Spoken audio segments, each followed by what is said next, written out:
सतगुरु मिल जाने के बाद, सच्चा सतगुरु मिल जाने के बाद फिर सर्व मानव शरीर के लिए आवश्यक मोक्षदायक वस्तुएं प्राप्त हो जाती हैं, तत्व ज्ञान भी मिलता है, वो रियल मोक्ष मंत्र, रियल वास्तविक मोक्ष मंत्र भी मिलते हैं। फिर साधक को याद दिलाया जाता है कि मनुष्य जीवन बड़ी मुश्किल से प्राप्त होता है। साधना काल के अंदर मर्यादा बहुत अनिवार्य होती है, तो सभी प्लस और माइनस पॉइंट, सभी फॉल पॉइंट्स बताए जाते हैं। और जो साधक सतगुरु के वचनों को आधार बनाकर अपनी भक्ति साधना जीवन रूपी सफ़र में यात्रा करता है, वो पुण्यात्मा सफल हो जाता है। तो सबसे पहले मनुष्य जीवन, उसके बाद गुरु पूरा हो और फिर चेला भी सूरा हो। सूरा माने सूरवीर। सूरवीर का मतलब ये नहीं है कि लठ बजाने वाला हो, गोली चलाने वाला हो। सूरवीर उसको कहते हैं भक्ति मार्ग में जो संसारिक परंपराओं के सामने हथियार न डाले, क्योंकि भक्ति मार्ग की परंपराएं और समाज जो भक्ति नहीं करते वो व्यक्ति, उनके मर्यादा और परंपराओं में अंतर होता है। और भगत के लिए सबसे बड़ी बाधा है वो परंपराएं ही हुआ करती हैं। वो परंपराएं जगत के लिए तो ठीक होंगी, लेकिन भगत के लिए वो गलत होती है। इसलिए सभी महापुरुषों ने कहा कि लोक लाज मर्याद जगत की तरण जो तोड़ बगावे। जब कोई राम भक्त गत पावे, लोक लाज ना कीजिए निर्भय हो रही है, ये मन संतों दीजिए तो गोविंद पाइए। परमात्मा कबीर जी कहते हैं कि कुल करनी के कारण कुल अपने कुल की मर्यादाओं में फंसकर भक्ति मर्यादाओं को खंड कर देने से इस भक्त का जो जीवन वो नाश हो जाता है।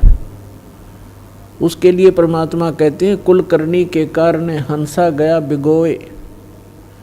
बिगोए माने भक्ति नाश कर ली उसने अपनी, यदि कुल करनी की तरफ, मर्यादाओं की तरफ देखकर। और फिर ये कुल क्या कर लेगा जब तू चार पाँव का हो। वही आपके मित्र, आपके रिलेटिव, आपके कुल के लोग उस समय आपको कोई सपोर्ट नहीं कर पाएंगे जिस समय आप मर्यादा भंग होने से पशु की योनि में चला जाएगा, गधे कुत्ते सूअर बन जाओगे। तो परमात्मा कहते हैं कि कुल करनी के कारण अंसा गया बिगो। और फिर ये कुल क्या कर लेगा जब तू चार पाँव का हो। तो पुण्यात्मा, यदि आपने इस मनुष्य जीवन को सफल बनाना है और युगों युगों से भटक रहे, कष्ट उठा रहे आपके जीव को बचाना है और सतलोक में एक सुखी स्थान, वो अमर स्थान प्राप्त करना है, तो अब सुअवसर है।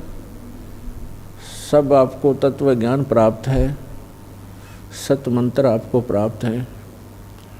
अब आपने देखना है कि आप कितना सफलता प्राप्त कर सकते हो, इसमें कितनी सफलता प्राप्त कर सकते हो। और जो संघर्ष करके सफल हो गए, सदा सदा के लिए सुखी हो जाओगे। अन्यथा जिस लोक में आप रह रहे हो ये लोक ठीक नहीं। इस जैसा गंदा स्थान कहीं देखने को नहीं मिलेगा अपने ऊपर के लोकों में। और जहाँ आप स्थायी होना चाहते, आपको ये मालूम होते हुए कि ना जाने कब हम चले जाएंगे, मृत्यु हो जाएगी, और उसके बाद हमारी आंखें ऐसी बंद कर रखी है अज्ञानता से, हम यही कोठी और बंगले और बैंक बैलेंस सारा दिन तगड़मबाजी, इसी में जीवन नष्ट कर रहे हैं। ये कोई जीवन है? और परमात्मा ने आकर के सब संतों, उन महापुरुषों को सतलोक दिखाया, वहाँ से वापस छोड़ा।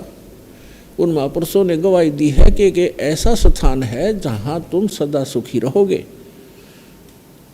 और वहाँ एक बार आपका जन्म होगा, फिर मृत्यु कभी नहीं होगी, आपका परिवार होगा। यहाँ तो पत्थरों के पहाड़ हैं, वहाँ हीरे और जवाहरात मोतियों के पहाड़ हैं, आपके ठोकरों में पड़े रहेंगे। जिस माया को आप यहाँ छुपाते फिरते हो, वहाँ आपके चरणों में सदा रहेगी। किसी चीज़ का अभाव नहीं, कोई रोग नहीं, कोई कोढ़ नहीं। इतना सुंदर शरीर होगा, राग द्वेष नहीं वहाँ पर, क्योंकि शरीर दूसरा है। स्नायु तत्व से नहीं बना हुआ, स्नायु जुगाड़ से नहीं बना, एक तत्व से बना हुआ है, नूर तत्व से। और वहाँ सदा सुखी, कोई टेंशन नहीं, कोई रोग नहीं, वृद्ध अवस्था नहीं, मृत्यु नहीं, यहाँ सारे ही दुख। और फिर भी हम यही चाहते हैं कि यहीं बने रहें, और भक्ति मार्ग को पीछे कर देते हैं और संसारिक कार्यों को आगे रखते हैं। यही दास देख रहा है, 10, 15, 17 वर्ष हो गए दास ने दिन रात यही वचन विचार देते हुए जो भगवान ने बताए थे, और फिर भी इतना असर नहीं हो पा रहा बच्चों पर जितना दास चाहता है, ताकि इनका पीछा छूटे। ठीक है, इस भक्ति मार्ग, ये भक्ति मार्ग विश्व में 1 नंबर की है। यदि भक्ति करते रहे, पार नहीं होगे तो यहाँ के सुख भी आपको, ये झूठे सुख भी विश्व में कहीं नहीं मिलेंगे जो यहाँ से ही प्राप्त होंगे।